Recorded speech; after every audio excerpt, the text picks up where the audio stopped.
بسم اللہ الرحمن الرحیم الحمد للہ وکفا وسلام علی عبادہ الذین اصطفیٰ اما بعد فاعوذ باللہ من الشیطان الرجیم بسم اللہ الرحمن الرحیم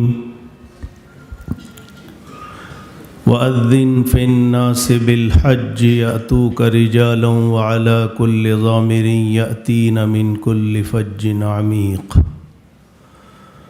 وقال اللہ سبحانہ وتعالی وَلِلَّهِ عَلَى النَّاسِ حِجُّ الْبَيْتِ مَنِ اسْتَطَاعَ إِلَيْهِ سَبِيلًا وَمَنْ كَفَرَ فَإِنَّ اللَّهَ غَنِيٌّ عَنِ الْعَالَمِينَ وقال النبی صلی اللہ علیہ وسلم الحج المبرور لیس له جزاء الا الجنہ وقال صلی اللہ علیہ وسلم ما امعر حاج قط او كما قال رسول اللہ صلی اللہ علیہ وسلم اللہم صلی علی سیدنا و مولانا محمد وعلی آل سیدنا و مولانا محمد وبارک وسلم۔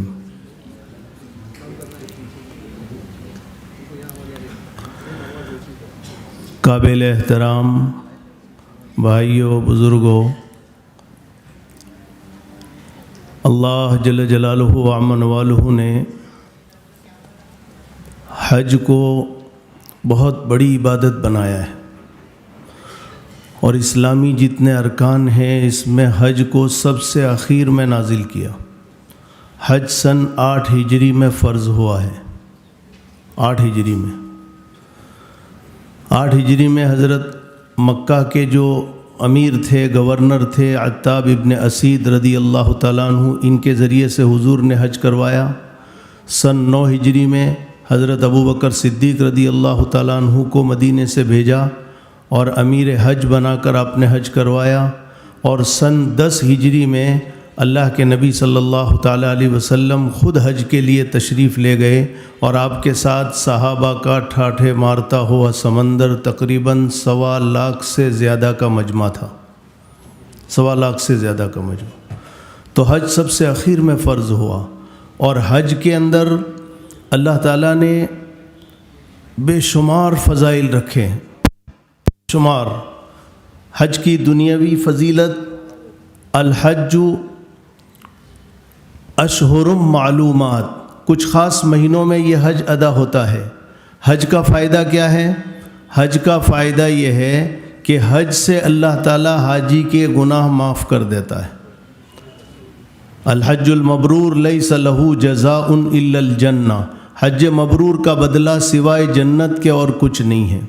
دنیا میں حج کا فائدہ یہ ہوتا ہے کہ اللہ نے قرآن میں فرمایا وَمَن كَفَرَ فَإِنَّ اللَّهَ غَنِيٌّ عَنِ الْعَالَمِينَ۔ اس آیت کی تفسیر میں مفسرین نے لکھا ہے کہ جب آدمی حج کر لیتا ہے تو حج کرنے کے بعد اس کے ایمان پر تھپا لگ جاتا ہے، یہ آدمی مرتد نہیں ہوتا، پھر یہ آدمی اللہ پاک اس کو مرتد ہونے سے بچا لیتے ہیں، اسلام چھوڑنے سے اللہ اس کو بچا لیتے ہیں، اس لیے کہ اس پر تھپا لگ گیا۔ اور اللہ نے حج کی فرضیت کو قرآن میں عجیب انداز سے بیان کیا ہے۔ وَلِلَّهِ، سب سے پہلے اللہ نے اپنا نام لیا ہے، سب سے پہلے اپنا نام لیا ہے۔ اور دوسرے فرائض جہاں بیان کیے وہاں انداز الگ ہے، حج کو جہاں بیان کیا وہاں انداز الگ ہے۔ نماز کے لیے کہا اقیم الصلاۃ، نماز قائم کرو۔ روزے کے لیے کہا یا ایھا الذین آمنوا کتب علیکم الصیام، ایمان والو روزے تمہارے اوپر فرض۔ زکوٰۃ کے لیے کہا وآتوا الزکوٰۃ، لیکن جہاں حج کا نمبر آیا اللہ نے کہا وللہ، وللہ، اللہ کے لیے سب سے پہلے اپنا نام رکھا، اپنا نام وہاں لیا سب سے پہلے۔ کیا مطلب اس کا؟ اپنا نام لینے کا مطلب یہ ہے کہ حج صرف وہی بندہ کر سکتا ہے جس کی نظر اللہ پر ہوگی، ورنہ حج نہیں کر سکتا ہے۔ وللہ، دوسرا مطلب حج وہی آدمی کر سکتا ہے جسے اللہ لے جائے، ورنہ کوئی نہیں جا سکتا ہے۔ کوئی نہیں جا سکتا. اپنی طاقت سے آج تک کوئی حج کے لیے نہیں گیا, اپنے زور سے آج تک کوئی حج کے لیے نہیں گیا. ہماری سیرت میں ایسے بے شمار نمونے ملتے ہیں جن کے ہاتھ میں حکومت ہے, اقتدار ہے, سب کچھ ہے, لیکن وہ اللہ کے گھر کا فریضہ ادا نہیں کر سکے, حج ادا نہیں کر سکے.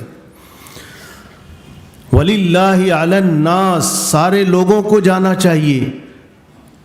وَلِلَّهِ عَلَى النَّاسِ حِجُّ الْبَيْتِ, بیت اللہ کا حج ہر ایک کو کرنا چاہیے, ہر ایک کو پہنچنا چاہیے. اور آگے اللہ نے بریک لگا دی, وَلِلَّهِ عَلَى النَّاسِ حِجُّ الْبَيْتِ مَنِ اسْتَطَاعَ إِلَيْهِ سَبِيلًا, کہ نہیں میرے بندو, جن کے پاس طاقت ہے وہ جائے. وَمَنْ كَفَرَ, اور جو اس سے اعراض کرے گا, انکار کرے گا, منہ موڑے گا, فَإِنَّ اللَّهَ غَنِيٌّ عَنِ الْعَالَمِينَ, تو اللہ کو ایسے لوگوں کی کوئی پرواہ نہیں. اللہ دنیا جہاں والوں سے بے نیاز ہے. یہ مجمع خدام الحجاج کا مجمع کہا جاتا ہے. ہمارے ساتھ نسبت خدمت کی لگی ہے. یہ بہت بڑی نسبت ہے, خدمت کی نسبت بہت بڑی نسبت ہے. آقا نے فرمایا سید القوم خادمہم, جو جتنا بڑا بنتا چلا جائے گا اس کے اندر خدمت کا جذبہ آتا چلا جائے گا. وہ قوم کا بڑا ہو نہیں سکتا جس کے اندر خدمت کا جذبہ نہ ہو. جو جتنا بڑا ہوگا اس کے اندر خدمت کا جذبہ آئے گا. اور خدمت اتنی بڑی چیز ہے کہ جنت میں جانے کے لیے ایک دم شارٹ کٹ راستہ ہے. جنت کا ایک دم شارٹ کٹ راستہ ہے بالکل. آج بمبئی میں سب لوگ ہر جگہ پر شارٹ کٹ ڈھونڈتے ہیں کہ بھئی آسان راستہ کون سا ہے, آسانی سے کیسے پہنچ جائیں گے. تو یہ جنت میں جانے کا شارٹ کٹ راستہ ہے تھوڑا راستہ کھڈے والا اور ہے تھوڑا راستہ ٹیلوں والا, ٹیکرے والا, لیکن ہے بہت شارٹ کٹ. باقی راستے جو ہیں وہ بہت لمبے ہیں, بہت لمبے ہیں. یہ شارٹ کٹ راستہ ہے. اسی لیے فرمایا کہ جو خدمت کرتا ہے وہ اللہ کو پا لیتا ہے. عبادت سے جنت ملتی ہے اور خدمت سے اللہ مل جاتا ہے. اور جس کو اللہ مل گیا اس کا سب کام بن گئے. نسبت آپ کے ساتھ خدمت کی لگی ہے, یہ بہت بڑی نسبت ہے. اس وقت آپ کو 2 کام کرنے ہیں. سب سے پہلا کام تو یہ ہے کہ حاجیوں کو تیار کرنا ہے, حاجیوں کو کھڑا کرنا ہے. ہمارے علاقوں میں یہ پورا ہندوستان ہے, اس چھوٹے سے ہال میں پورا ہندوستان جمع ہے ماشاءاللہ. آپ حضرات کا کام کیا ہے, آپ ایسے لوگوں کو کھڑا کرو جن کے اوپر حج فرض ہے. آج ہمارے ہاں بہت سارے لوگ ایسے ہیں جن کے اوپر حج فرض ہو گیا ہے لیکن وہ حج کر نہیں سکتے, بیچارے نہیں کر رہے ہیں. بڑا طبقہ آپ کو ملے گا. آپ ان کی تشکیل کرو, ان کا ذہن بناؤ, ان کو سمجھاؤ اچھے انداز میں, اور ان کو حج کے لیے تیار کرو. ایک تو حج کے لیے تیار کرنا, اور پھر جو تیار ہو کر آ گئے ان کو حج سکھا کر ان کو تیار کرنا. یہ 2 کام ہیں. آنے والوں کو حج سکھانا اور جو نہیں آئے ہیں ان کے اندر تفقد کر کے ان کو حج کے لیے تیار کرنا. ایک حج سکھا کر ان کو تیار کرنا اور ایک حج کے لیے تیار کرنا. اسی لیے جو آدمی کسی ایک آدمی کو بھی حج میں بھیجنے کا ذریعہ بن گیا اس کے لیے بہت بڑی سعادت ہے. یہ فرائض کو زندہ کرنے کی محنت ہے. اللہ بڑے خوش ہوتے ہیں جب کوئی بندہ فرائض کو زندہ کرتا ہے. اور حاجیوں کی خدمت یہ اتنا بڑا کام ہے کہ اللہ خوش ہو جاتے ہیں. اسی لیے فرمایا من جاہز غازیاً, جو آدمی غازی کے سامان کی تیاری کرے, اس کو تیار کرے. اللہ کہتے ہیں, حدیث شریف میں ہے, اللہ کے نبی صلی اللہ علیہ وسلم کہتے ہیں اس کے لیے اس غازی کا پورا اجر اللہ اس کے نامہ اعمال میں لکھ دیتا ہے. ایک حاجی کو آپ نے تیار کر کے بھیجا اور اس کو سمجھا کر بھیجا, یہ حج میں گیا, اس کے حج پر جتنا اجر و ثواب اور جتنا جو کچھ ملے گا وہ سارا سکھانے والے کے نامہ اعمال میں بھی آئے گا. کتنی بڑی بات ہے.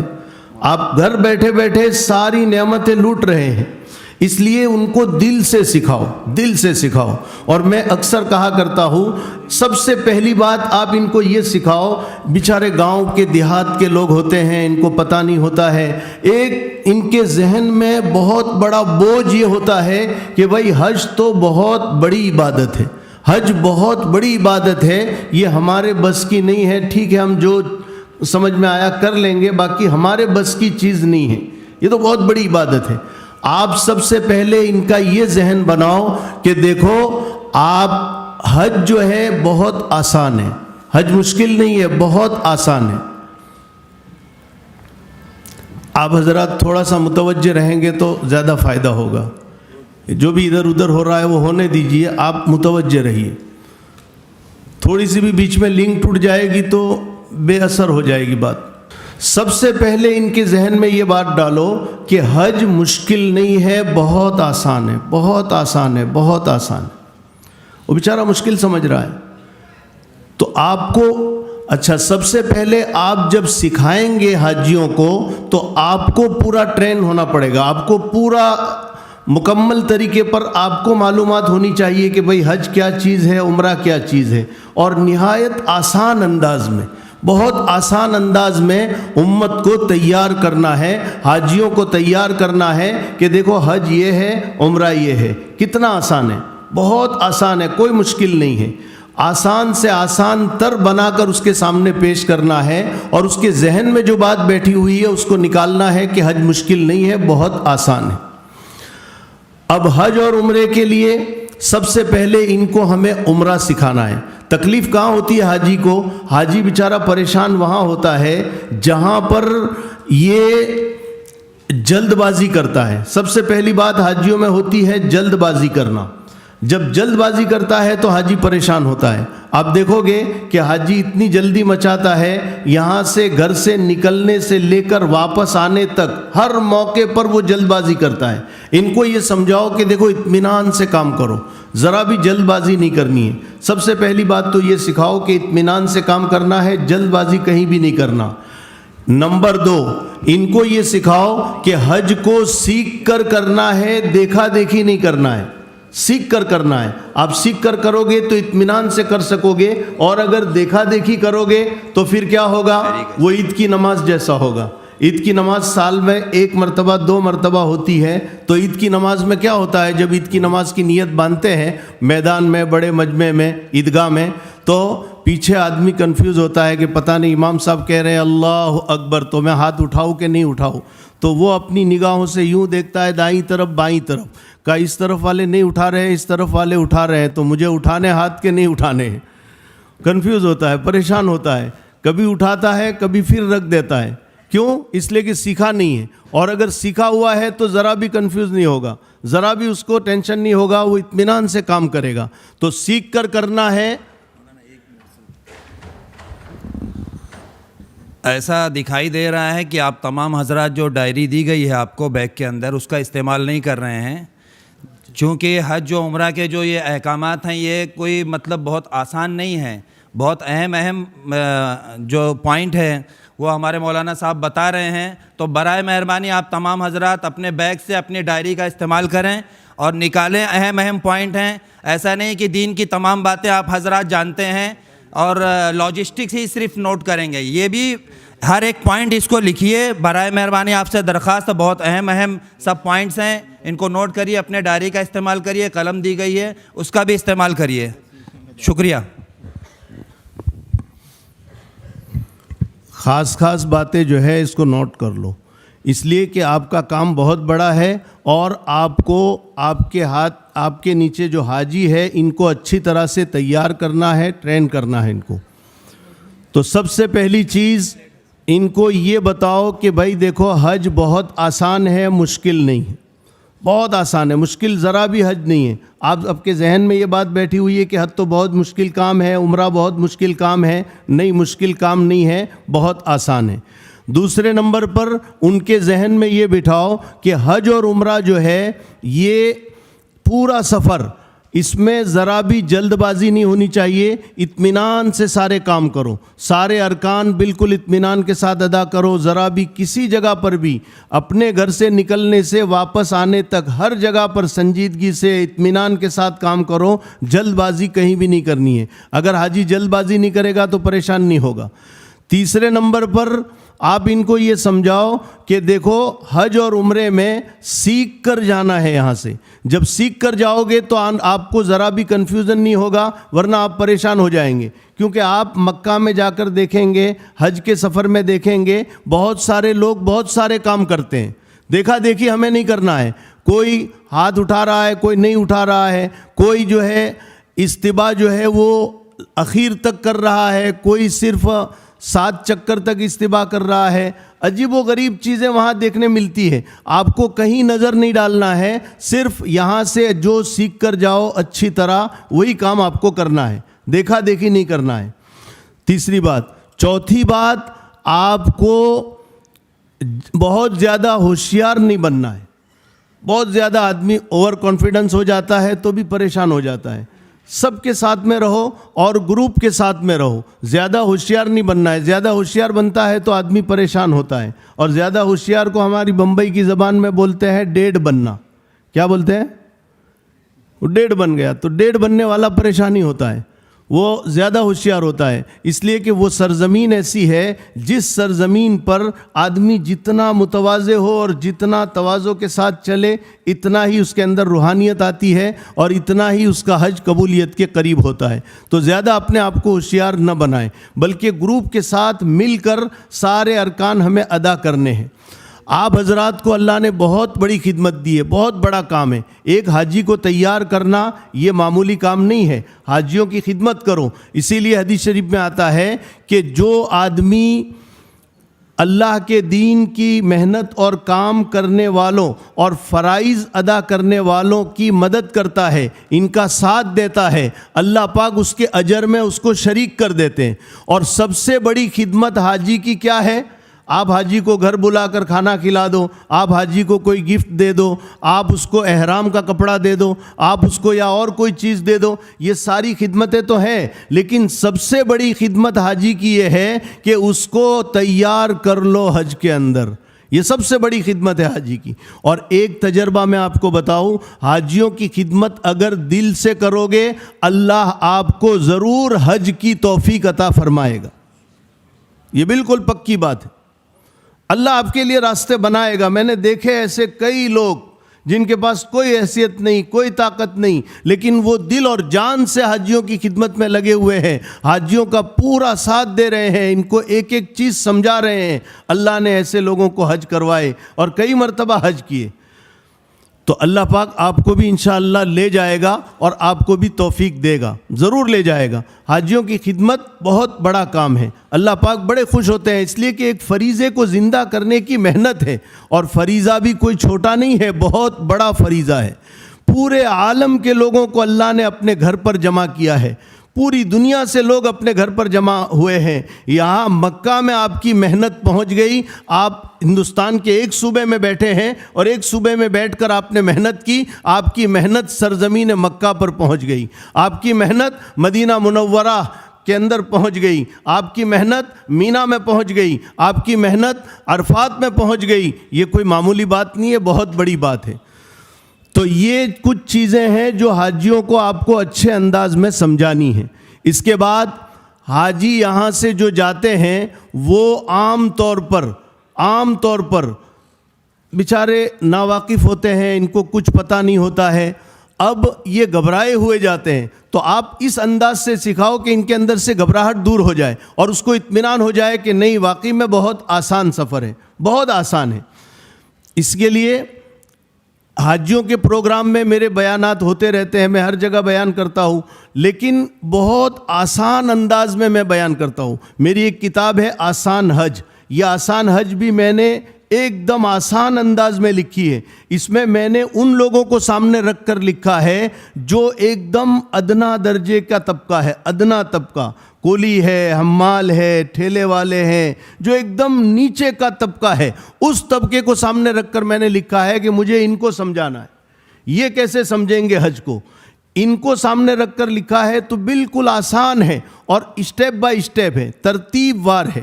پہلے یہ کرنا ہے, اس کے بعد یہ, اس کے بعد یہ, اس کے بعد یہ, اس کے بعد یہ, پورا لائن سے. حج اور عمرے پر بہت ساری کتابیں ہیں, لیکن آپ کو کتابیں مسائل ہے اور بہت اچھی کتابیں ہیں ماشاءاللہ، لیکن وہ اونچے لیول کی ہے اور اس کو پڑھ کر ہر ایک آدمی نہیں سمجھ سکتا ہے، ہر حاجی اس کی اچھی ترتیب سمجھ نہیں سکتا ہے. ہمیں عوام کو سمجھانا ہے، اس لیے بالکل اسٹیپ بائی اسٹیپ اور ترتیب وار وہ لکھی گئی ہے.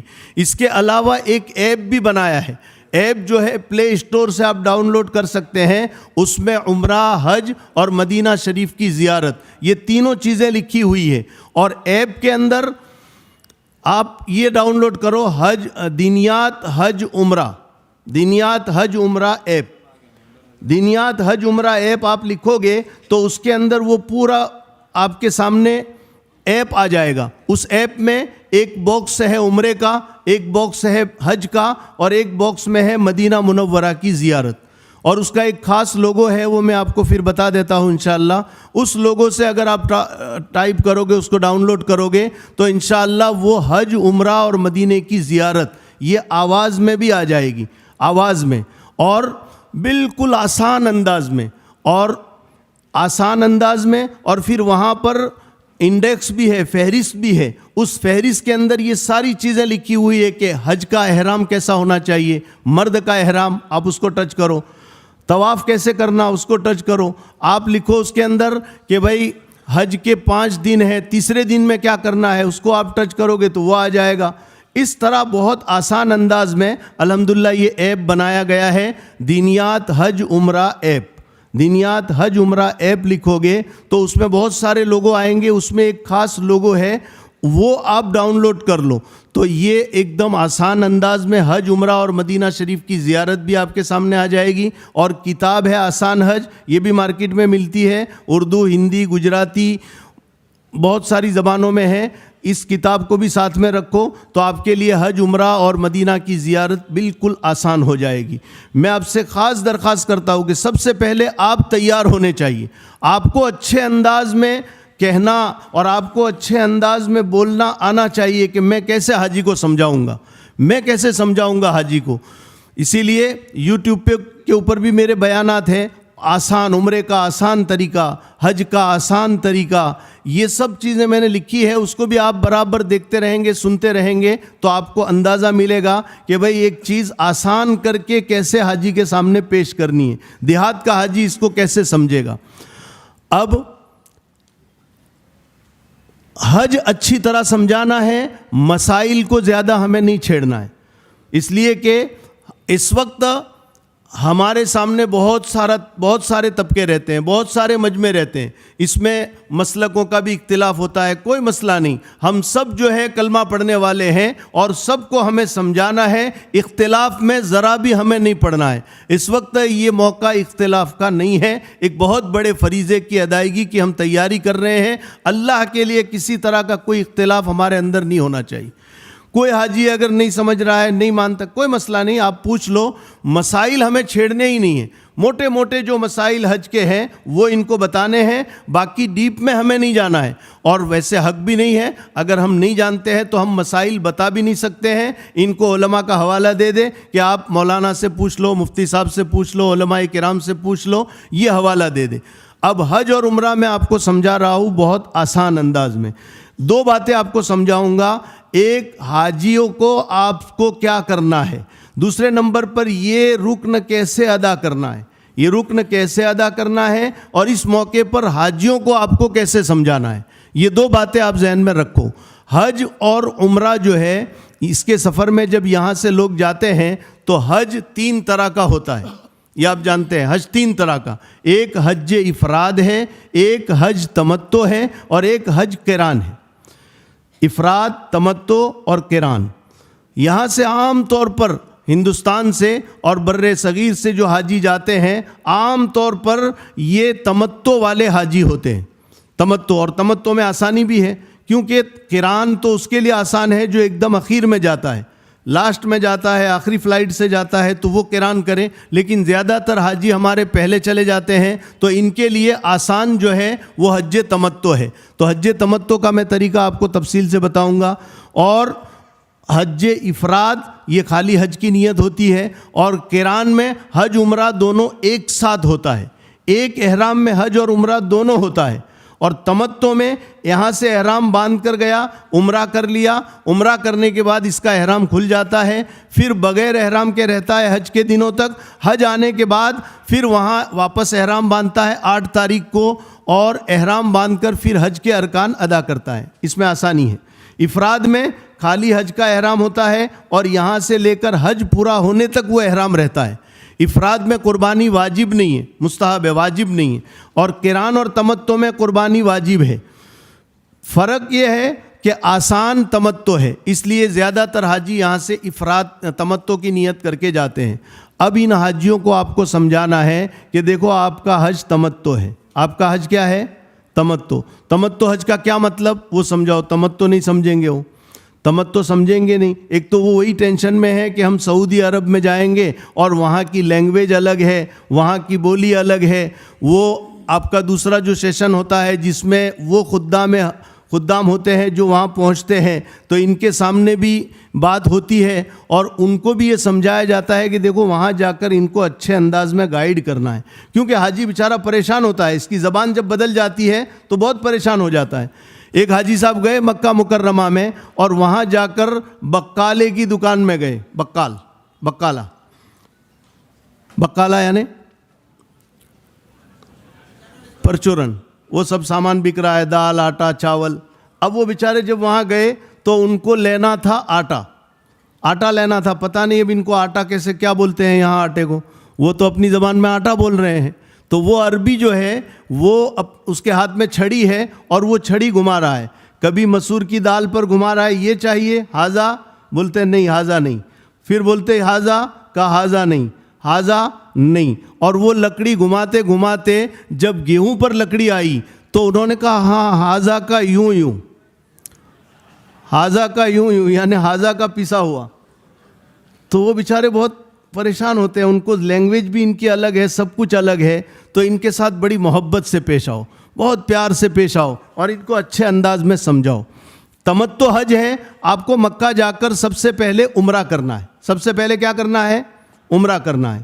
اور عمرہ کرنے کے بعد آپ کا احرام کھل جائے گا. اس کے بعد پھر 8 تاریخ کو آپ حج کا احرام باندھو گے اور حج کا احرام حج ختم ہونے تک باقی رہے گا. ٹھیک ہے. اب حج اور عمرے میں سب سے پہلا کام احرام ہے. ان کو احرام سمجھاؤ کہ دیکھو عمرہ کرنے کے لیے آپ جا رہے ہو حج کے لیے, تو سب سے پہلے آپ کو احرام باندھنا ہے. احرام کیسے باندھو گے؟ اچھی طرح سمجھ لو. احرام مردوں کا الگ ہے, عورتوں کا الگ ہے, بچوں کے لیے مسئلہ الگ ہے. مردوں کے لیے احرام کیا ہے؟ مردوں کے احرام میں صرف 2 لنگیاں, 2 چادریں ہوتی ہیں. ایک چادر اوپر اوڑھتے ہیں, دوسری چادر جو ہے وہ لنگی کی طرح باندھ دیتے ہیں. ایک چادر لنگی کی طرح باندھنا ہے, ایک چادر اوپر اوڑھنا ہے, بس. یہ 2 چادروں کے علاوہ کوئی کپڑا نہیں پہننا ہے. یہ 2 چادریں ان کا احرام ہے. ٹھیک ہے. اچھا, ایک مسئلہ اس میں اور بہت زیادہ چلتا ہے کہ یہ جو نیچے والی لنگی ہے چادر, یہ چادر سلی ہوئی ہو کہ نہیں ہو. اگر سلائی ہے اس کے اندر, سب سے پہلے تو کنفیوژن یہ ہوتا ہے کہ حج کے اور احرام کے کپڑوں میں سلائی ہونی چاہیے کہ نہیں. سلائی یعنی سلا ہوا ہو کہ نہیں. تو اس میں آپ اچھی طرح مسئلہ سمجھ لو, اچھی طرح سمجھ لو مسئلہ. لوگ اس کو اس انداز سے بیان کرتے ہیں کہ جیسے گول لنگی کر کے پہننا حرام ہے. اتنا بھیانک مسئلہ بیان کیا جاتا ہے, حالانکہ یہ اتنا ڈینجر مسئلہ نہیں ہے, اتنا بھاری مسئلہ نہیں ہے, اتنا بھاری نہیں ہے مسئلہ. اگر کوئی آدمی مجبور ہے, بوڑھا ہے, وہ لنگی کی اس کو عادت نہیں ہے, بغیر سلی ہوئی لنگی کی عادت نہیں ہے, سطر کھلنے کا ڈر ہے, تو یہ آدمی گول کر کے بھی پہن سکتا ہے. لنگی گول کر کے بھی پہن سکتا ہے. ہماری فقہ کی کتابوں میں یہ مسئلہ لکھا ہوا ہے. اچھا, جو گول ہوتی ہے, ابھی مارکیٹ میں ایسی لنگیاں بھی آئی جو گول ہوتی ہے بغیر سلائی کے, تو وہ بغیر سلائی کے گول ہو چاہے سلائی کر کے گول کرو, ایک ہی بات ہے. دونوں کی بات ایک ہی ہے. چاہے بغیر سلائی کے گول ہو یا اس کو سلائی کر کے گول کرو, دونوں کا مسئلہ ایک ہی ہے. ٹھیک ہے. تو اگر کوئی ایسی مجبوری ہے تو آپ گول کر کے بھی پہن سکتے ہو. بہتر ہے کہ گول نہ کرو اور بغیر سلی ہوئی ہو. لیکن اگر کوئی سلی ہوئی پہنتا ہے تو حرام نہیں ہے, یاد رکھنا. حرام نہیں ہے, اتنا بھاری مسئلہ نہیں ہے, لیکن لوگ بیچارے اب آج ایسا ماحول ہو گیا ہے کہ ہر کوئی فتویٰ دینا شروع کر دیتا ہے, ہر کوئی مسئلے بتانا شروع کر دیتا ہے, اور ایک مسئلہ جب چلتا ہے تو چلتے چلتے پتہ نہیں کہاں پہنچ جاتا ہے, سمجھ میں بھی نہیں آتا ہے. تو یہاں تک یہ پہنچ گیا. تو اتنا بھاری مسئلہ نہیں ہے لنگی کا, یہ آپ اپنے ذہن میں رکھو. اگر مجبوری میں لنگی گول کر کے بھی پہنتا ہے یا گول جو ملتی ہے وہ پہنتا ہے تو کوئی حرج نہیں ہے. بہتر یہ ہے کہ بغیر سلی ہوئی ہو تو اچھا ہے. ٹھیک ہے, یہ تو ہو گیا مرد کا احرام. اور ایک ہے عورت کا احرام. عورت کا احرام کیا ہے؟ دیکھو, عورت کے احرام میں صرف اتنی بات ہے کہ اس کا فیس جو ہے, چہرہ, یہ کھلا ہوا رہنا چاہیے. چہرے کے اوپر کپڑا نہیں لگنا چاہیے. عورت کے فیس پر, چہرے پر کپڑا نہیں لگنا چاہیے, اتنا ہی اس کا احرام ہے. لیکن اس کے ساتھ پردہ بھی ضروری ہے. پردہ بھی ضروری ہے. ایک تو پردہ بھی کرنا ہے اور کپڑا بھی نہیں لگنا ہے, اس لیے وہ کیپ لگاتی ہے اپنے سر پر, اور مارکیٹ میں یہ ملتا ہے. تو کیپ سے یہ ہوتا ہے کہ آگے حصہ نکلا ہوا ہوتا ہے اور وہاں سے وہ کپڑا لٹکتا ہے. یہ کپڑا جب آگے سے لٹکا ہوا ہو گیا تو اب پردہ بھی ہو گیا اور وہ کپڑا چہرے سے ٹچ بھی نہیں ہوا. تو دونوں باتیں ہو گئی. بس اتنا ہی اس کے احرام کا حصہ ہے, باقی کوئی چیز احرام میں نہیں ہے. وہ اپنے سلے ہوئے کپڑے پہن سکتی ہے, زیور پہن سکتی ہے, موزے پہن سکتی ہے, دستانے, یہ سب کر سکتی ہے, اس میں کوئی مسئلہ نہیں ہے. یہ عورتوں کا احرام ہوا. بچے کا احرام کیا ہے؟ بچہ اگر چھوٹا ہے, ناسمجھ ہے اور نہیں کر سکتا ہے کچھ, تو ماں باپ جو ہے, ماں یا باپ, یہ اس بچے کی طرف سے ہر رکن کے اندر نیت کر لیں. بچے کی طرف سے وہ خود نیت کر لیں. اور اگر بچہ بڑا ہے, سمجھدار ہے, 5-6 سال کا ہے, وہ خود کر سکتا ہے, تو اس کو احرام بندھواوے اور اپنے ساتھ اس کو سارے ارکان کرواوے. یہ 3 چیزیں آپ حاجیوں کو اچھی طرح سے سمجھا دو. اس کے بعد ان سے یہ کہو کہ دیکھو, ابھی احرام آپ کا شروع نہیں ہوا. احرام جو شروع ہوگا وہ نیت اور لبیک پڑھنے کے بعد شروع ہوگا, ابھی نہیں شروع ہوا. اب یہاں سے آپ ایئرپورٹ نکل رہے ہو, آپ نے احرام باندھ دیا, کپڑا پہن لیا, تو یہ خالی احرام کا کپڑا پہنا ہے, ابھی احرام شروع نہیں ہوا ہے. احرام سے پہلے غسل کرنا سنت ہے. احرام سے پہلے غسل کرنا, حتیٰ کہ اس کی اہمیت اتنی ہے کہ مستورات عورتیں, ان کے لیے بھی غسل مسنون ہے. اگرچہ ان کا پیریڈ اور ایام چل رہے ہو پھر بھی وہ نہائے.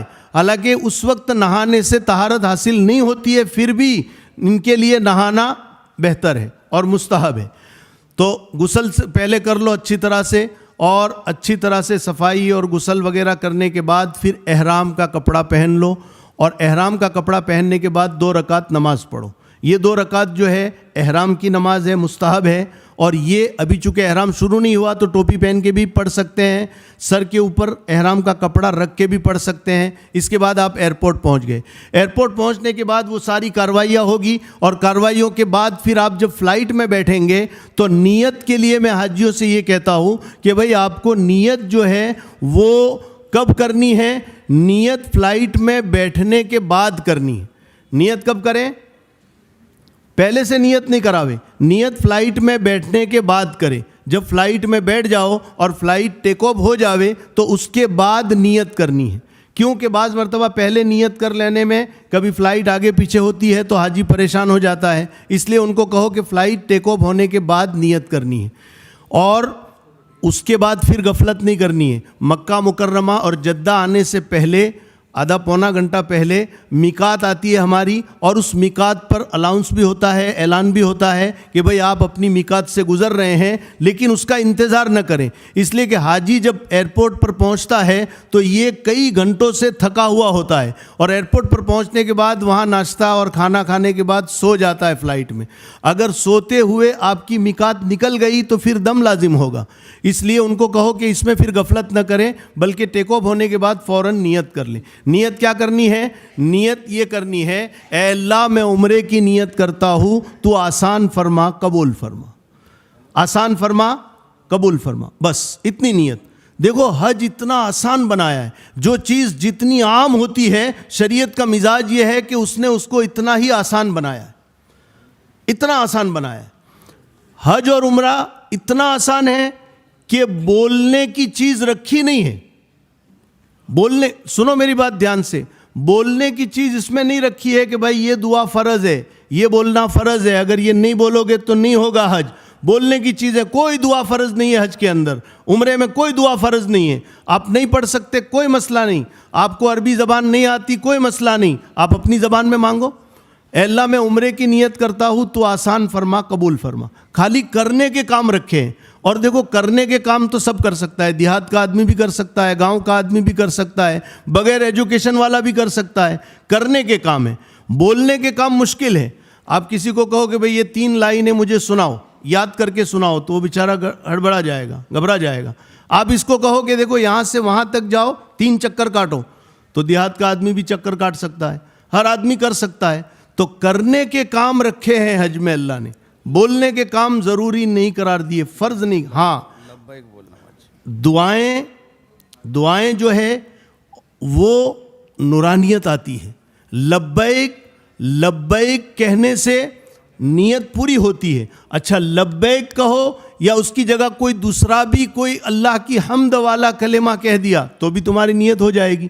تو فرائض میں ان چیزوں کو نہیں رکھا گیا ہے. تو بہت آسان انداز میں ہے. اب حاجی سے کہو نیت کر لو. نیت کیا کرے گا حاجی؟ اے اللہ میں عمرے کی نیت کرتا ہوں تو آسان فرما، قبول فرما. نیت ہو گئی. اچھا ابھی نیت پوری نہیں ہوئی. یہ نیت کرنے کے بعد فوراً اس کو لبیک پڑھنا ہے.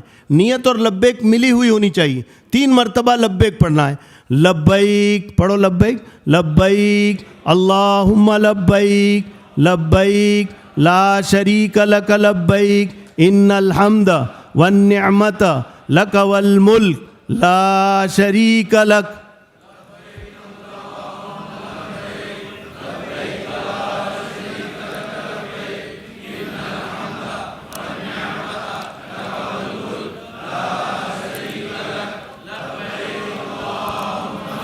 بھائی ڈیلی لبیک ہے یار.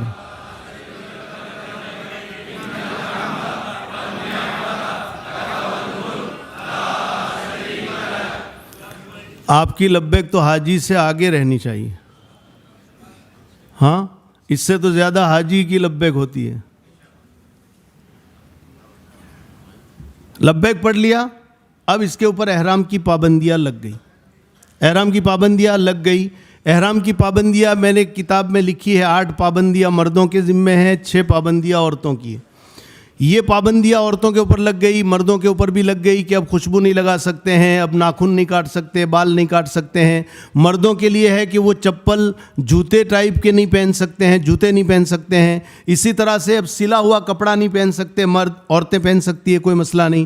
اسی طرح اب میاں بیوی بھی ایک دوسرے پر حرام ہو گئے. میاں بیوی کے تعلقات والی باتیں کرنا بھی حرام ہو گیا، کیونکہ اب اللہ نے یہاں سے احرام بندھوا کر آپ کو اپنے گھر پر بلا لیا. تو اللہ نے کہا میرے بندے اب سب چیزوں سے کٹ کر میری طرف آ جاؤ.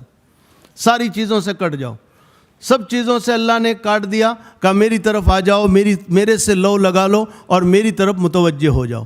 اب سب سے بڑا اور سب سے افضل ذکر حاجی کا جو ہے وہ تلبیہ ہے. کیا ہے سب سے بڑا ذکر؟ تلبیہ. اب حاجی کو یہ کہو کہ بھائی جدہ پہنچنے تک اور عمرہ کرنے تک آپ کو لبیک خوب پڑھتے رہنا ہے. جتنی کثرت سے لبیک پڑھتے رہو گے اتنا ہی آپ کا فائدہ ہے. اور لبیک کا کیا مطلب ہے؟ لبیک کا مطلب ہے اے اللہ میں حاضر ہوں. حاجی جب استحضار کے ساتھ لبیک پڑھے گا نا تو اس کی آنکھوں میں آنسو آ جائیں گے. کیا کہے؟ اے اللہ میں حاضر ہوں. تو نے اپنے خلیل ابراہیم علیہ السلام کے ذریعے سے جو آواز لگوائی تھی کہ میرے بندو آ جاؤ، میرے گھر پر آ جاؤ. اے اللہ میں آ گیا.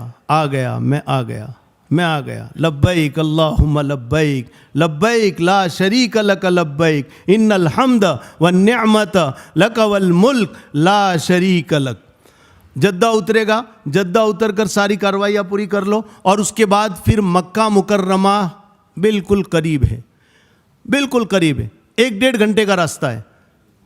مکہ پہنچنے کا انتظار اس کو بہت رہے گا. پہلی مرتبہ جو حاجی جا رہا ہے وہ بیچارہ منتظر ہوگا, آج اللہ کے گھر کو اپنی آنکھوں سے دیکھوں گا. آج تک کتاب میں پڑھا تھا, سنا تھا بچپن سے کہ مکہ ایک شہر ہے جہاں اللہ کا گھر ہے, لوگ وہاں جاتے ہیں. اب میں آج اپنی آنکھوں سے دیکھوں گا. مکہ مکرمہ سے پہلے ایک حدیبیہ والی جگہ آتی ہے جہاں اللہ کے نبی صلی اللہ علیہ وسلم کو دشمنوں نے روک دیا تھا, عمرہ کرنے نہیں جانے دیا تھا. وہ جگہ 20 کلومیٹر پہلے آتی ہے, 20-22 کلومیٹر پہلے وہ حدیبیہ والی جگہ آتی ہے. لیکن اب وہ پرانی سڑک پر رہ گئی. اب حکومت نے نئی سڑک بنائی ہے جہاں سے گاڑیاں وغیرہ چلتی ہیں. وہاں پر حرم کی حد بتانے کے لیے رحل نما بنا ہوا ہے, دونوں طرف جو ہے اوپر جیسے قرآن شریف رکھا ہوا ہے. اور اس کے اندر اب جب داخل ہو گئے تو حرم کی حد میں آ گئے. اللہم ان ھذا حرمک و حرم رسولک فحرم لحمی, یہ دعا پڑھ لو. دعا, اے اللہ بس میں تیرے حرم میں داخل ہو رہا ہوں, مجھے اس کے اندر تو پناہ عطا فرما. اور تو نے قرآن میں کہا کہ جو بندہ میرے حرم میں آ گیا اس کو میں نے امن دے دیا. مجھے بھی امن دے دے, دنیا میں بھی مصیبتوں سے امن دے دے, جہنم کے عذاب سے بھی امن دے دے. یہ پڑھتے ہوئے اپنی ہوٹل میں چلے گئے. ہوٹل میں جانے کے بعد اپنا سامان وغیرہ سب سیٹ کر لو. یہاں پھر جلد بازی کا موقع آئے گا. حاجی سامان رکھ کے فوراً بھاگتے ہیں عمرہ کرنے کے لیے. ان کو سمجھاؤ کہ دیکھو بھاگنا نہیں ہے, آرام سے کرو عمرہ. حاجی تھکا ہوا ہوتا ہے, جب مکہ کی ہوٹل میں پہنچتا ہے تو کئی گھنٹے اس کے گزرے ہوئے ہوتے ہیں جس میں وہ سویا نہیں ہے برابر سے. اب وہ فوراً چلے گا تو صرف کھانا پوری ہو جائے گی, اس کو کہو آرام کر کے جاؤ. 2-3-4 گھنٹہ اچھی طرح آرام کر کے پھر عمرہ کرنے کے لیے نکلو. اب عمرہ کرنے کے لیے جب نکلے گا تو اپنے پورے گروپ کے ساتھ 2, 5, 10 آدمی جو بھی ہے پورا گروپ نکلے گا. اور عمرہ کرنے کے لیے جب حرم کے اندر پہنچے گا تو اس سے پہلے وہ علامت اور نشانیاں ان کو بتا دو کہ دیکھو یہ علامت ہے ہمارے بلڈنگ میں جانے کے لیے, یہ راستہ ہے, یہ نشانی ہے. اور حرم کے اندر بھی کوئی ایسی علامت طے کرو کہ دیکھو اگر کوئی آگے پیچھے ہو گیا, بچھڑ گیا تو یہاں آ کر سب کو جمع ہونا ہے. ٹھیک ہے. اس کے بعد اندر جاتے وقت میں جب پہلی نظر بیت اللہ پر پڑے گی تو ایک سائیڈ میں ہو کر آپ دعا کرو. اس وقت کی ساری دعائیں قبول ہے. جب بیت اللہ پر پہلی نظر پڑتی ہے تو اللہ فرشتوں سے کہتے ہیں کہ میرا بندہ آج جو مانگے اسے دے دو, آج دے دو اس کو, جو مانگے دے دو, اس لیے کہ یہ میرے گھر پر آ گیا ہے اور میرے سامنے ہاتھ اٹھا کر مانگ رہا ہے. تو اس وقت ساری دعائیں قبول ہے. اب اس کے بعد آپ حرم کے اندر جاؤ. حرم میں جا کر اب آپ کو کیا کرنا ہے, بولو,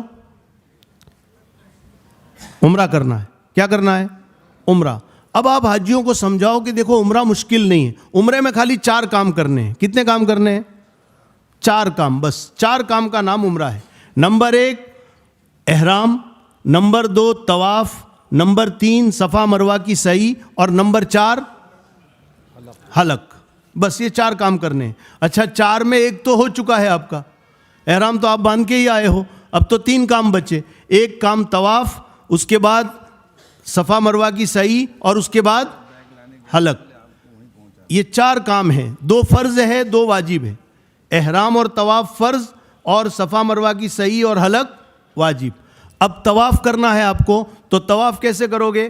بیت اللہ کے 4 کونے ہیں. ایک کونے پر حجر اسود رکھا ہوا ہے, اور حجر اسود کی سیدھ میں آ کر آپ کو طواف شروع کرنا ہے. حجر اسود کی سیدھ میں آنے سے پہلے, حجر اسود کی سیدھ میں آنے سے پہلے آپ اپنے احرام میں استباء کر لو. استباء کا مطلب کیا ہوتا ہے؟ یہ جو احرام کا کپڑا ہے اس کو دائیں بغل سے نکال کر بائیں کندھے پر ڈال دو, تو آپ کا دایاں کندھا جو ہے یہ ڈھک جائے گا. دایاں کندھا بولو, ارے بولو نا, ڈھک جائے گا, کھل جائے گا, کھل جائے گا. یہ دایاں کندھا کیا ہوگا؟ کھل جائے گا, یہ کھلا رہے گا. اور یہ ان کو خاص سمجھاؤ کہ دیکھو یہ کھلا رہے گا خالی 7 چکر تک.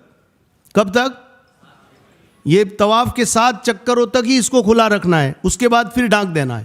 وہاں لوگ دیر تک کھلا رکھتے ہیں, نماز میں بھی کھلا ہے, سعی میں بھی کھلا ہے, یہ سب جگہ کھلا نہیں رکھنا ہے. بس خالی طواف کے 7 چکر تک یہ کھلا رہے گا, اس کے بعد جب نماز پڑھیں گے تو اس کو ڈھانک دینا ہے. یہ پہلے کر لیا استباء. اب اس کے بعد حجر اسود کے پاس آئے. حجر اسود کی سیدھ میں ہو کر, اب قریب میں جانا تو مشکل ہے, قریب نہیں جا سکتے, بھیڑ بہت ہوتی ہے, رش بہت ہوتا ہے. اب اس کی سیدھ میں کیسے آنا؟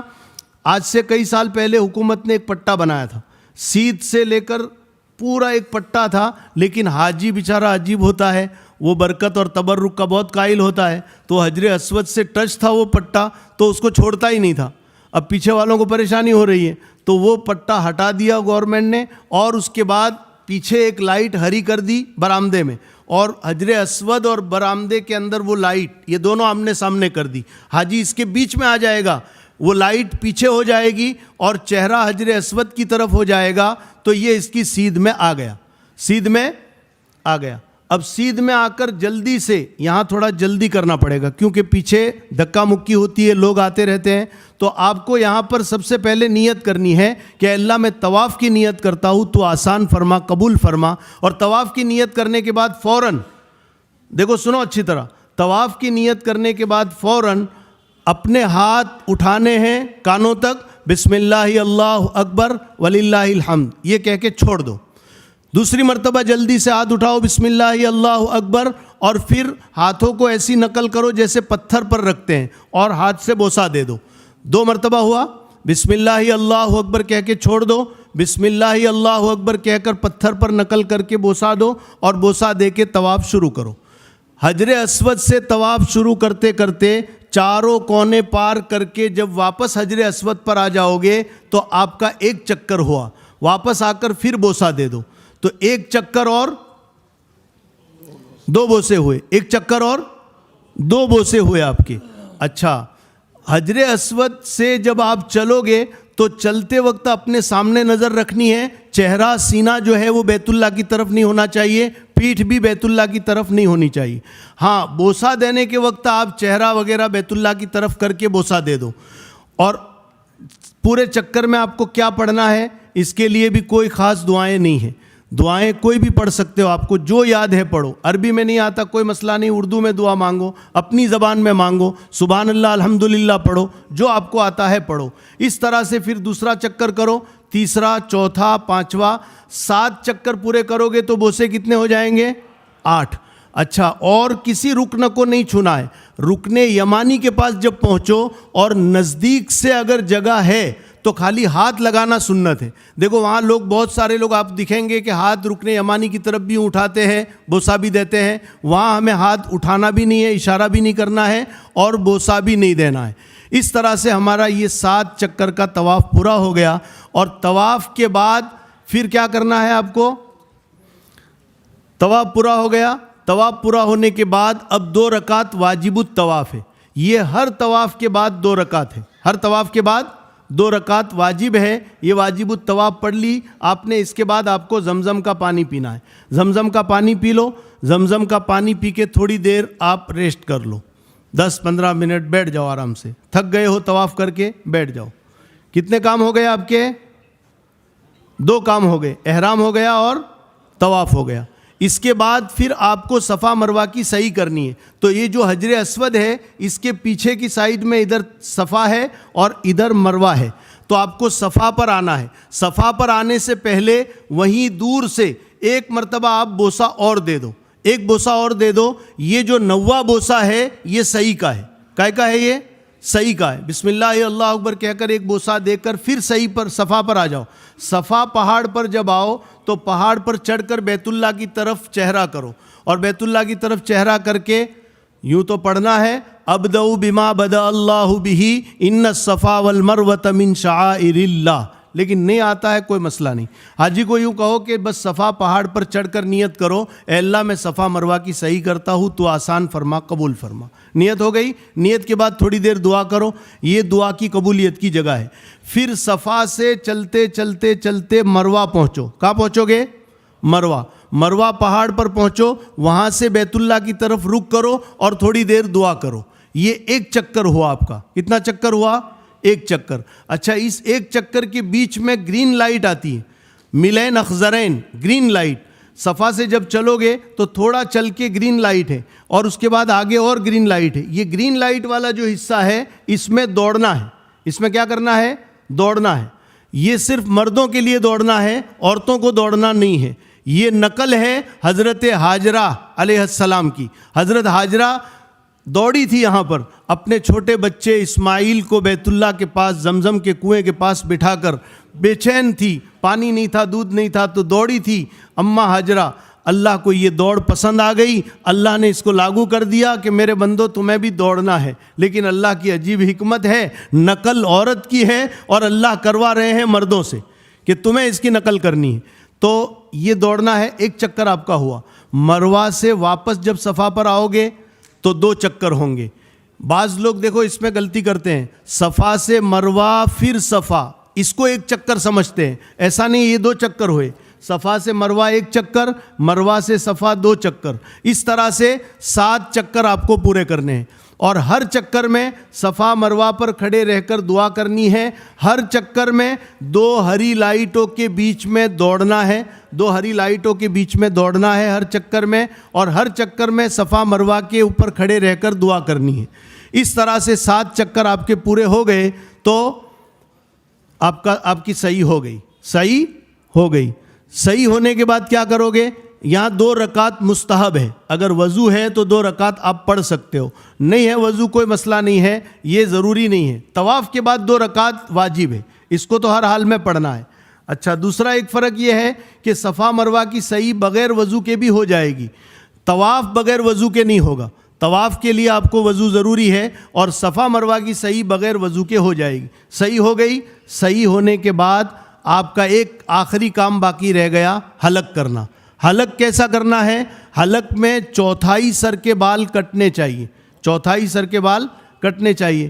اب عورتیں جو ہے ان کے لیے حلق یہ ہے کہ انگلی کے 1 پور کے برابر بال کاٹیں. اچھا, حلق میں ایک آدمی ابھی اس کا حلق نہیں ہوا اور اس کے ارکان سارے پورے ہو گئے تو وہ دوسرے کا حلق کر سکتا ہے. ایک عورت دوسری عورت کا حلق کر سکتی ہے, اس کے بال کاٹ سکتی ہے, قصر کر سکتی ہے, بال کاٹ سکتی ہے, چاہے اس کا ابھی قصر نہیں ہوا ہے لیکن ارکان پورے ہو گئے تو وہ دوسرے کا حلق اور دوسرے کے بال کاٹ سکتی ہے. اس طرح سے جب بال کاٹ دیا آپ نے اور مردوں نے بھی حلق کر دیا تو حلق کرنے کے بعد 4 کام عمرے کے ہو گئے. احرام بھی ہو گیا, طواف بھی ہو گیا, صفا مروہ کی صحیح بھی ہو گئی اور حلق بھی ہو گیا. اب آپ اپنی ہوٹل میں آ کر نہا دھو کر اپنے کپڑے پہن لو, اور اپنے کپڑے پہن لیے تو اب اس کے بعد حج آنے تک جتنے دن آپ کے پاس ہے ان دنوں میں ایک بات خاص سمجھاؤ. دیکھو یہاں حاجی بہت غلطی کرتے ہیں. حج عمرہ پورا ہونے کے بعد حج آنے تک جتنے دن ہیں, 8 دن, 10 دن, 12 دن, 9 دن, جو بھی دن ہیں, ان دنوں میں خاص کر کے حجیوں کو ایک بات سمجھاؤ کہ جب تک حج پورا نہ ہو جاوے اس وقت تک اپنے آپ کو تھکانا مت. حاجی بہت جوش میں ہوتا ہے اور اپنے آپ کو تھکا دیتا ہے. بعض مرتبہ وہ معذور ہو جاتا ہے, پیر سے معذور ہو جاتا ہے, تھک جاتا ہے, عمرے بہت کرتا ہے, طواف بہت کرتا ہے. اس کو کہو کہ ابھی مت طواف کرو, طواف آپ کو حج کے بعد کرنے ہیں, ابھی تو صرف بیت اللہ پر جاؤ, دعا مانگو اور ہلکا 1 آدھ طواف کر لیا, بہت زیادہ تھکاؤ مت. حاجی یہاں بہت تھک جاتے ہیں اور حج کا فریضہ خراب ہوتا ہے. شیطان تو اس کے پیچھے لگا ہوا ہے کہ بھائی تم بہت زیادہ عمرے کرو, طواف کرو, اس لیے کہ تم آئے ہو اس کے لیے, تو وہ تھک جاتا ہے اور پھر اس کا حج خراب ہوتا ہے. اس طرح سے یہ مختصر انداز میں نے آپ کو سمجھایا. یہ عمرہ آپ کو حاجیوں کو سمجھانا ہے. اور عمرہ کرنے کے بعد جب حج کے دن آئیں گے تو حج کے دنوں کے اندر آپ کو ان کو حج سمجھانا ہے. اور حج بھی بہت آسان ہے. حج بھی کیا ہے؟ بولو. بہت آسان ہے, مشکل نہیں ہے. حج میں خالی 5 دن ہیں. کتنے دن ہیں؟ 5 دن. نمبر 1 8 ذی الحج, 9 10 11 12. 8 9 10 11 12. ان 5 دنوں کے اندر کچھ کام کرنے ہیں. اچھا, کام بھی کتنے ہیں میں موٹے موٹے کام بتا دوں. 9 کام ہیں. کتنے ہیں؟ بولو. 9 کام. آپ دھیان سے سنو گے تو انگلی پر گنا سکتے ہو آپ کے یہ 9 کام ہیں.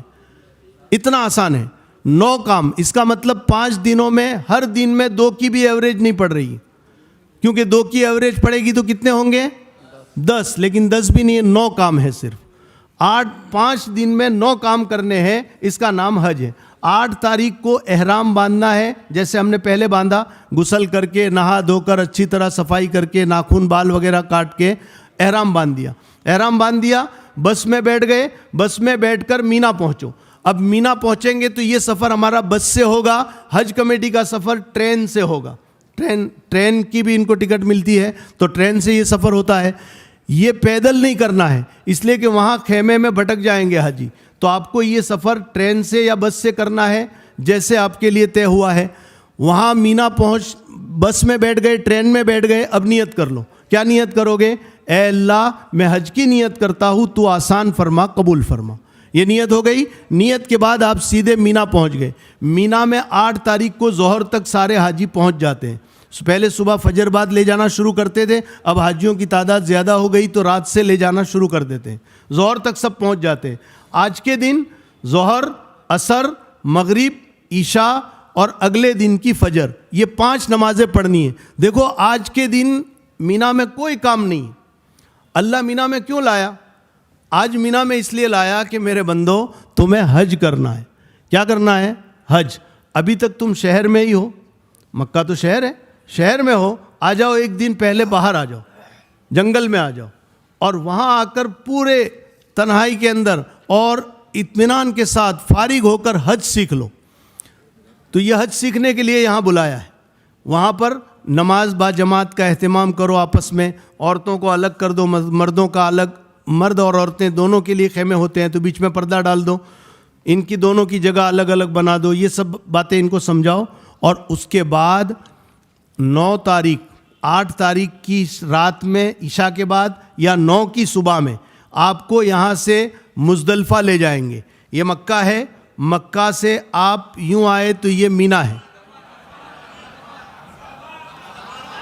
ہاں یہ مکہ ہے, مکہ کے بعد یہاں مینا ہے, مینا کے بعد بیچ میں مزدلفہ ہے, اور اس کے بعد عرفات ہے. ٹھیک ہے. مکہ سے حاجی پہلے دن 8 تاریخ کو مینا آیا. اب مینا کے اندر پورا دن رہا, 5 نمازیں اس نے مینا میں پڑھی, اور یہاں سے پھر حاجیوں کو 9 تاریخ کو صبح میں عرفات میں لے جائیں گے. مزدلفہ کراس کرتے ہوئے عرفات میں جائے گا حاجی. یہ 9 تاریخ جو ہے ایام تشریق کا دن ہے. ایام تشریق بھی آج سے شروع ہو گئے. حاجیوں کو کہو کہ ایام تشریق بھی ہر فرض نماز کے بعد پڑھنی ہے. اللہ اکبر, اللہ اکبر, لا الہ الا اللہ, واللہ اکبر, اللہ اکبر, وللہ الحمد.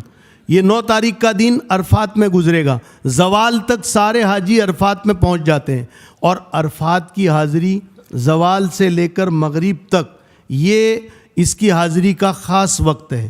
عرفات زوال سے لے کر غروب تک, مغرب تک.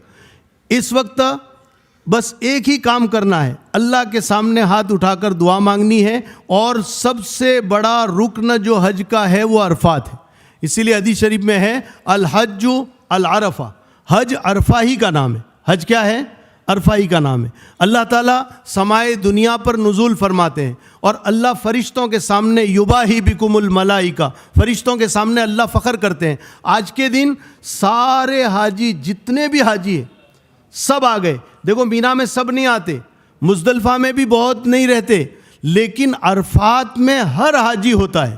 عرفات میں کوئی غائب نہیں ہوتا ہے. حتیٰ کہ ہاسپٹل میں, آئی سی یو میں جو ایڈمٹ ہے وہ لوگ بھی آتے ہیں, اور ان کو بھی ایمبولنس میں یہاں لایا جاتا ہے اور ان کی حاضری کرا دی جاتی ہے. کیونکہ اگر عرفہ کی حاضری نہیں ہوئی تو حج نہیں ہوا. تو آج سارے کے سارے بندے ہیں ایک ہی لباس میں ہیں. اللہ پوچھتے ہیں کہ میرے فرشتوں, یہ میرے بندے کیوں آئے ہیں؟ ما اراد ہؤلاء, یہ میرے بندے کیا چاہتے ہیں, یہاں کیوں آئے ہیں, ان کو کیا مقصد ہے؟ فرشتے کہتے ہیں اللہ تو جانتا ہے تیرے بندے کیوں آئے ہیں. اللہ فرشتوں سے کہتے ہیں میرے فرشتوں, انی اشہدکم انی قد غفرت لہم, میرے فرشتوں تم گواہ رہو آج کے اس میدان میں جتنے میرے بندے ہیں احرام کی حالت میں, اور سب کی آواز ایک ہے, ترانہ سب کا ایک ہے, اور سب کے لباس ایک ہے, اور ایک ہی بات گنگنا رہے ہیں. ہر جگہ کے لوگ ایک ہی بات ان کا ترانہ ہے, لبیک اللہم لبیک, لبیک لا شریک لک لبیک, ان الحمد والنعمت لک والملک لا شریک لک. اللہ کہتے ہیں میرے فرشتوں تم گواہ رہو میں نے ان سب کو معاف کر دیا. اور کہتے ہیں اللہ اتنا ہی نہیں, یہ میرے بندے جن جن لوگوں کے لیے دعائیں کریں گے مغفرت کی, ان کو بھی بخش دیا میں نے. عام مغفرت کا. شیطان کو پوری زندگی میں اس سے زیادہ بھاری اور کوئی دن نہیں پڑتا ہے, کیونکہ اس کی ساری محنت پر پانی پھر جاتا ہے. تو یہ اتنا بڑا دن ہے. عرفات میں مغرب تک رہنا ہے. مغرب کی نماز یہاں نہیں پڑھنی ہے, یہاں جمع بین الصلاتین ہوتا ہے. یہ بات خاص حاجیوں کو سمجھاؤ. 2 نمازیں ایک ساتھ پڑھی جاتی ہیں. جمع تقدیم یہ مسجد نمیرہ میں ہوتی ہے, ظہر اثر.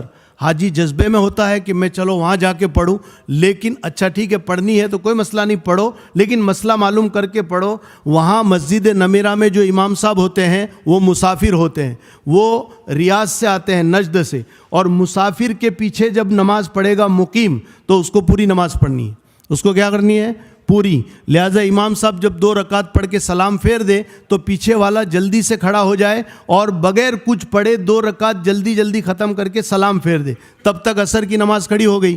اب عصر میں شریک ہو جائے اور عصر کی نماز میں 2 رکعت پر امام صاحب سلام پھیر دے تو یہ جلدی 2 رکعت اپنی پوری کر لے. خیر یہ مسئلہ ہے. اب عرفات میں مسجد نمیرہ کے اندر جائے گا حاجی, اول تو اس کو جگہ نہیں ملے گی اور پھر راستہ بھی بھٹک جائے گا, اس لیے کہ وہاں سے خیمے میں آنا آسان کام نہیں ہے, سارے خیمے ایک جیسے ہیں. تو حاجیوں کو پیار سے سمجھاؤ کہ اپنے خیموں میں ظہر کے وقت میں ظہر, عصر کے وقت میں عصر یہ پڑھ لو. یہ احناف کے یہاں یہ مسلک ہے, باقی جس کا جو بھی مسلک ہو اس اعتبار سے کرے. اپنے خیموں میں اپنے وقت کے اندر نماز پڑھو, وہاں مسجد نمیرہ میں جانے کی کوشش مت کرو ورنہ بھٹک جاؤ گے, اور بھٹک جاؤ گے تو پورے قافلے کو پریشان کرو گے, آپ کا جو گروپ ہے وہ بھی پریشان ہو جائے گا. یہ 9 تاریخ کا دن مغرب تک آپ رہے عرفات میں, مغرب کا وقت ہو گیا, اب مغرب کی نماز نہیں پڑھنی. مغرب کی نماز پڑھے بغیر یہاں سے نکلو اور یہاں سے نکل کر کہاں جاؤ گے, مزدلفہ میں آؤ. مزدلفہ میں یہ رات جو ہے یہ بہت بڑی رات ہے, بہت بڑی رات ہے. مزدلفہ کے اندر آ جاؤ اور یہ رات بہت بڑی رات ہے. اللہ کے سامنے یہاں آ کر گڑ گڑا کر مانگنا ہے. مزدلفہ میں آ کر سب سے پہلا کام کیا کرنا ہے, وضو طہارت وغیرہ سے فارغ ہو کر سب سے پہلے مغرب اور عشاء 2 نمازیں پڑھنی ہیں. ایک اذان اور ایک اقامت کے ساتھ مغرب اور عشاء دونوں نمازیں ایک ساتھ پڑھنی ہے. پہلے مغرب پڑھ لی, سلام پھیر دیا, اس کے بعد عشاء کی جماعت کرا لو اور عشاء کا سلام پھیر دیا, پھر مغرب کی سنت اور اس کے بعد عشاء کی سنت. اس طرح سے نماز پڑھ لی. نماز پڑھنے کے بعد پھر تھوڑا بہت ناشتہ وغیرہ جو بھی کرنا ہے کر لو. اس کے بعد یہاں سے آپ کو 70 کنکریاں لینی ہے. کتنی؟ ایک حاجی کی 70, فی حاجی 70. یہ 70 کنکریاں لے کر اپنی بیگ میں اور اپنی تھیلی میں ڈال دو, کنکری کی تھیلی میں, اور اس کو محفوظ کر لو اور پھر یہاں سو جاؤ کیونکہ آگے کام بہت ہے آپ کے ذمے. اللہ کے نبی صلی اللہ علیہ وسلم سو گئے تھے اور اللہ جزائے خیر عطا فرمائے پوری امت کی طرف سے. آقا نے مزدلفہ کی رات میں تہجد جان بوجھ کے نہیں پڑھی تھی, زندگی بھر کبھی تہجد ناگا نہیں ہوئی, سفر میں بھی حضر میں بھی. لیکن عرفات میں 1.25 لاکھ سے زیادہ مجمع تھا. آپ کو امت کا فکر تھا کہ اگر میں پڑھ لوں گا تو امت ضروری سمجھ بیٹھے گی, تو آپ نے جان بوجھ کے نہیں پڑھی تھی تاکہ میری امت کے لیے آسانی ہو. آپ نے نہیں پڑھی. صبح کے وقت جب اٹھے, کتنی بڑی رات ہے اندازہ لگاؤ. صبح جب اٹھے آپ تو آپ کے چہرے پر مسکراہٹ تھی. حضرت ابوبکر, حضرت عمر رضی اللہ تعالیٰ عنہما نے دیکھا تو پوچھا, ازہق اللہ سنک, میرے محبوب اللہ آپ کو ہمیشہ ہنستا رکھے, کیا بات ہے آپ کے چہرے پر مسکراہٹ ہے, اس وقت آپ ہنسا نہیں کرتے, صبح اٹھ کے ہنسنے کا موقع نہیں ہوتا, آج آپ ہنس رہے ہیں. آپ نے کہا ابوبکر, عمر, اس کو دیکھ کے مجھے ہنسی آ رہی ہے, وہ شیطان واویلا کر رہا ہے, سر پر مٹی ڈال رہا ہے, اس کو دیکھ کے مجھے ہنسی آ رہی ہے. کیوں؟ میں نے عرفات میں 4-5 گھنٹے دعائیں کی تھی, اللہ نے میری ساری دعائیں قبول کر لی تھی, ایک دعا اللہ نے روک دی تھی. بس اب ختم کر رہا ہوں جی. عرفات میں میری ساری دعائیں قبول کر لی تھی, صرف ایک دعا روک دی تھی. اللہ نے کہا تھا میرے محبوب یہ نہیں ہو سکتا, ایک روک لی تھی خالی, باقی سب دعائیں میری قبول کر لی تھی. یہاں مزدلفہ میں آ کے پھر میں نے وہ دعا مانگی, اے اللہ مجھے دے دے, تیرے خزانوں میں تو کوئی کمی نہیں ہے. اللہ نے کہا جاؤ میرے محبوب یہ بھی دے دیا. تو یہ جب دعا اللہ نے قبول کر لی تو شیطان پریشان ہو رہا ہے, مٹی ڈال رہا ہے, تو اس کو دیکھ کے مجھے ہنسی آ رہی ہے. بہرحال مزدلفہ کے اندر رات گزار کر صبح جب ہوگی تو یہ صبح کون سی تاریخ ہو جائے گی؟ 10. 8 کو آپ مینا میں تھے, 9 کو آپ عرفات میں آئے, اور 9 کے بعد والی رات جو ہے مزدلفہ میں گزاری. اب صبح 10 تاریخ ہو گئی. یہ 10 تاریخ عید کا دن ہے. 10 تاریخ یعنی عید کا دن. آج اللہ نے حاجیوں سے عید کی نماز معاف کر دی ہے, آپ کو عید کی نماز نہیں پڑھنی ہے. آپ سیدھے چلو مینا میں, اور مینا جا کر آج کے دن 4 کام کرنے ہیں. سب سے پہلے کیا کرنا ہے؟ کنکری مارنا ہے. یہ کنکری مارنے کا طریقہ سکھاؤ. نمبر 2 پر بولو قربانی کرنا ہے. نمبر 2 کنکری مارنے کے بعد قربانی. نمبر 3 حلق کرنا ہے. یہ 3 کام میں تو ترتیب واجب ہے حنفیہ کے نزدیک، احناف کے نزدیک. اور چوتھا کام طواف زیارت ہے. طواف زیارت کسی بھی وقت کر سکتے ہیں.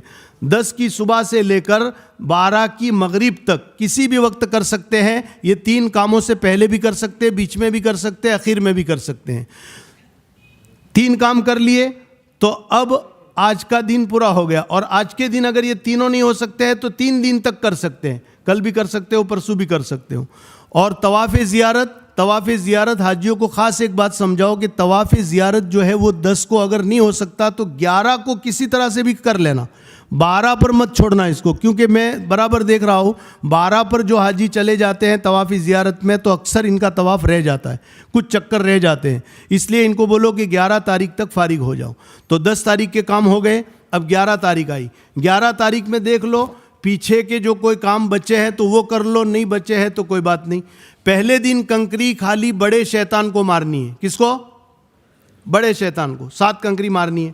دوسرا دن 11 کا شروع ہوا، اس دن میں تینوں شیطانوں کو کنکریاں مارنا ہے. تینوں کو کنکریاں مارنا ہے اور 7 کنکری مارنی ہے. پہلے چھوٹے کو، پھر تھوڑا سا سائیڈ میں رک کر دعا کرنی ہے، پھر بیچ والے کو، پھر تھوڑا سائیڈ میں ہٹ کر دعا کرنی ہے، پھر بڑے کو مارنی ہے، وہاں دعا نہیں کرنی ہے. تیسرا دن آیا 12 تاریخ کو تینوں شیطانوں کو کنکریاں مارنا ہے اور 2 میں سائیڈ میں ہٹ کر دعا کرنی ہے. بڑے کو مارنے کے بعد دعا نہیں کرنی ہے. ٹھیک ہے. اس کے بعد آپ مغرب کے بعد صبح صادق ہونے سے پہلے یہاں سے اپنے سارے کام نپٹا کے آپ اپنی ہوٹل میں جا سکتے ہو. آپ کا حج اللہ نے پورا کر دیا. اب اس کے اندر خالی 1-2 منٹ میں آپ سمجھ لو اچھی طرح سے کہ میں نے بتایا 9 کام. کون سے 9 کام؟ اس میں 3 فرض ہے، 6 واجب ہے. 3 فرض اور 6 واجب. کون سے 3 فرض؟ سب سے پہلے احرام فرض. نمبر 2 طواف زیارت فرض. نمبر 3 عرفات، وقوف عرفہ. تو احرام، وقوف عرفہ اور طواف زیارت. احرام، عرفات اور طواف زیارت، یہ 3 فرض ہے. یہ 3 فرض. اچھا 6 واجب ہے. دیکھو لائن سے آپ دیکھو، اسی نقشے میں دیکھو. کیسے دیکھو گے؟ آپ عرفات سے کہاں آئے تھے؟ مزدلفہ میں. مزدلفہ میں آ کر آپ نے رات گزاری اور صبح فجر کے بعد تھوڑی دیر وقوف کیا. سورج نکلنے سے پہلے تک یہاں کا وقوف واجب ہے اور مزدلفہ میں ٹھہرنا واجب ہے. یہ پہلا واجب ہوا. پھر مزدلفہ سے آپ مینا میں آئے. مینا میں آنے کے بعد سب سے پہلے کیا کیا؟ کنکری ماری. یہ دوسرا واجب. کنکری کے بعد کیا کیا آپ نے؟ قربانی کی. یہ تیسرا واجب. قربانی کے بعد کیا کیا آپ نے؟ حلق کیا. یہ چوتھا واجب. پانچواں واجب یہ جو آپ نے طواف زیارت کیا، اس طواف زیارت میں جو سعی کی، یہ واجب. طواف زیارت تو فرض ہے، طواف زیارت کی صحیح واجب. یہ کون سا واجب ہوا؟ 5واں واجب. اور آخری واجب جب آپ مکہ چھوڑو گے تو اس وقت طواف وداع کرنا ہے. یہ 6 واجب ہے. 6 واجب اور 3 فرض. اس طرح سے حاجیوں کے سامنے آسان انداز میں ان کو سمجھاؤ. اور میں نے بتایا کہ آسان حج جو ہے یہ کتاب ساتھ میں رکھو گے تو آپ کو پورا گائیڈ ہو جائے گا انشاءاللہ. ایک ایک چیز اس کے اندر اسٹیپ بائی اسٹیپ لکھی ہوئی ہے. نمبر 2 میں نے ایپ بتایا، دینیات حج عمرہ ایپ. اس ایپ کے اندر بھی تینوں چیزیں بالکل ترتیب کے ساتھ لکھی ہوئی ہے. اس طرح انشاءاللہ آپ حاجیوں کو تیار کرو گے تو یہ آپ کی بہت بڑی خدمت ہو جائے گی. اور ایک حج کے فریضے پر لوگوں کو تیار کر کے اللہ کے گھر بھیجنا، یہ اللہ کے نزدیک بہت بڑی خدمت ہے، بہت بڑا کام ہے. اللہ اس پورے مجمع کو قبول فرمائے اور ہم سب کی محنتوں کو اللہ تعالیٰ قبول فرماوے اور اللہ ہمیں بھی اپنے گھر کی زیارت نصیب فرمائے. وآخر دعوانا ان الحمد للہ رب